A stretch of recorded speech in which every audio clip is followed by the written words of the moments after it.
બે દાળ પકવાન આપજો. હજી નહીં પટ્યો. હજી નહીં પટ્યો. ભાઈ પાકીટ તો ઘરે ભૂલી ગયો હો. તો મોટું મોટું હોય હું તો કરશું બનાવો. પૈસા તો હું નથી લાયો. તો ભાઈ આપણે હે ને હું તને એક પ્લાન કહું, તું ખોટું કહે ને મરવાની દવા acting કરવા કર. મેલી તો ખાલી. એટલે એમ કરીને હું ઓલા ભાઈને એમ કહીશ કે તમે આમાં હું નાખ્યું તું, મારા ભાઈબંધને કાંઈક થઈ ગયું એમ કરીને આપણે પૈસા નહીં દવા દઈએ. ખાલી નો અમને બરોબર? મેલી. હાલ થઈ જાય ચાલુ. શું થયું ભાઈ, શું થયું? ભાઈ તમે આની ડીશમાં શું નાખ્યું તું, આને કાંઈક થઈ ગયું. ભાઈ થવું તો તમને જ હોય, કેમ કે ભાઈ તમારી ફૂટી ડીશમાં ગઈ. 20 કરોડી પડી હતી.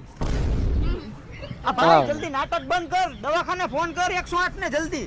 હા ભાઈ 108 ને ફોન કરો. અમે તો તમારી હારે મસ્તી કરતા હતા. તો હું તમારી હારે આખા મસ્તી આખા કરું. તમારા જેવા તો કેટલાય નાસ્તો કરવા અહીંયા આવે છે. હાલો વાસણ ઉટકો. નથી.